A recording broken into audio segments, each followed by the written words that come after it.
मैंने बड़ी मुश्किल से उसे चुप करवाया और उसे लेकर चारपाई पर बैठ गया।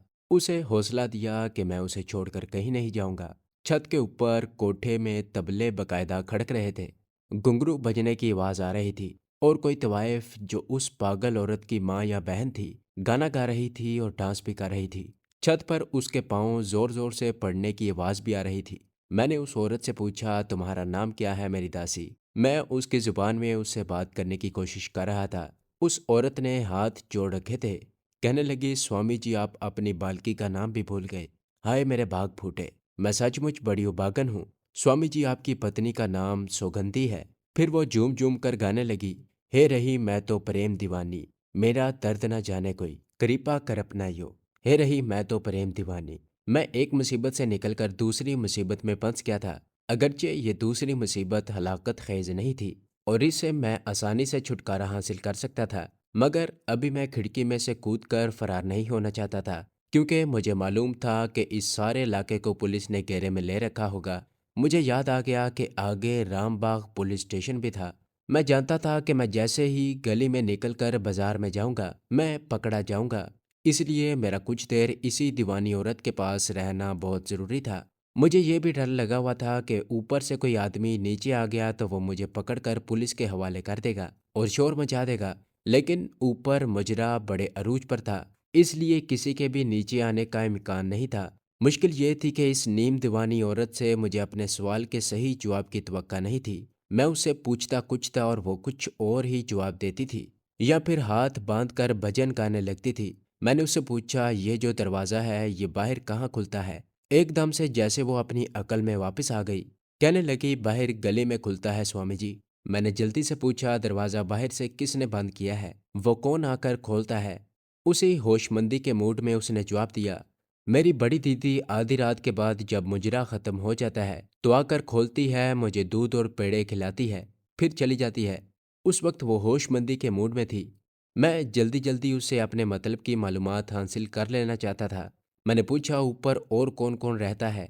अकल की जो लहर एक पल के लिए आई थी वो गुजर गई थी। कहने लगी, स्वामी जी आप परलोक से आ रहे हैं, थक गए होंगे, मैं आपके पाँव दबा देती हूँ। फिर वो मेरे बूट उतारने लगी।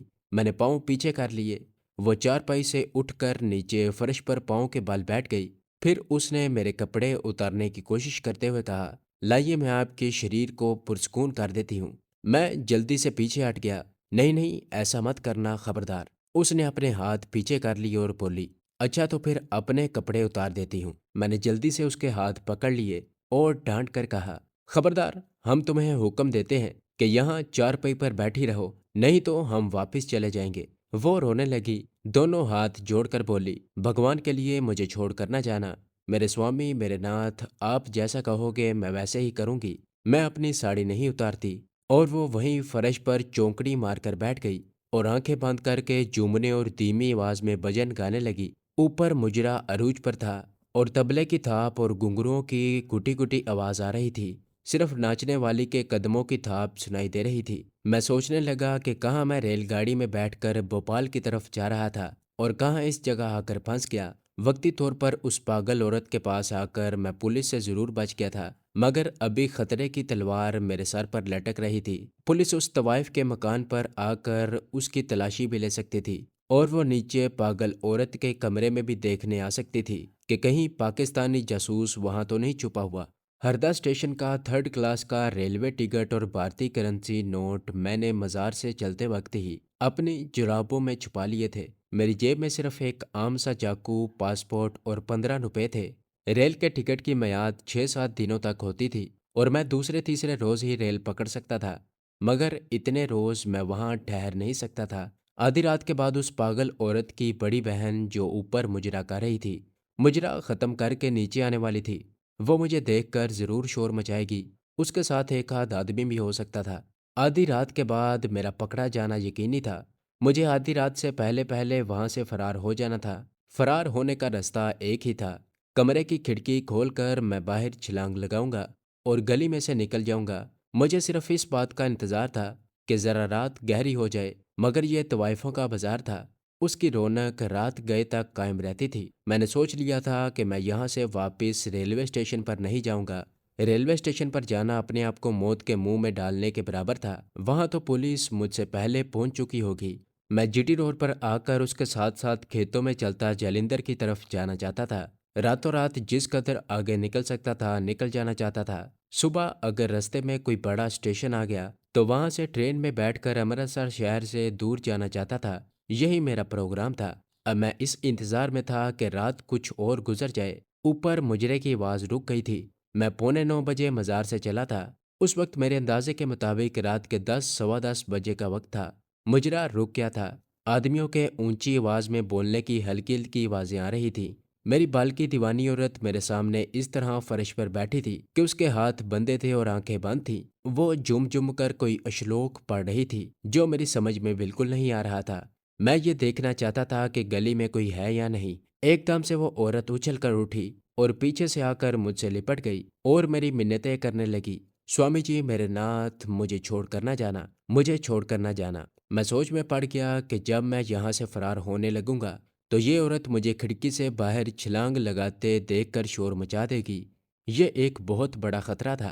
शोर की आवाज़ सुनकर ऊपर से लोग नीचे आ सकते थे क्योंकि अब मुजरा भी नहीं हो रहा था और शोर की आवाज़ ऊपर जा सकती थी। मैं जल्दी से ऊपर चारपाई पर आकर बैठ गया। मैं औरत को तसल्लियां देने लगा। तुम क्यों घबराती हो?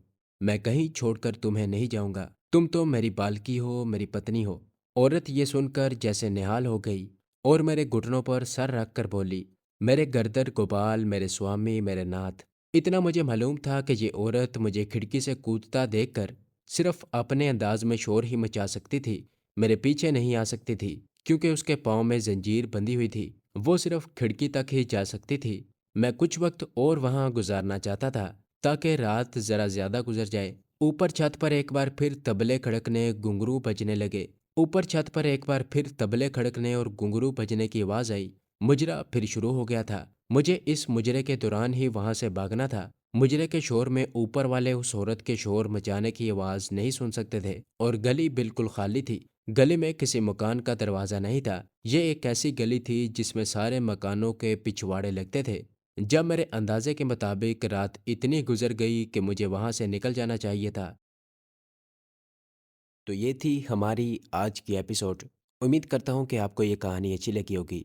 इसे लाइक करें, शेयर करें और कमेंट में अपना इज़हार ख्याल ज़रूर पेश करें। और अगर इस चैनल को सब्सक्राइब नहीं किया तो इस चैनल को सब्सक्राइब करें और बेल आइकन को दबाकर ऑल नोटिफिकेशन ऑन कर लें।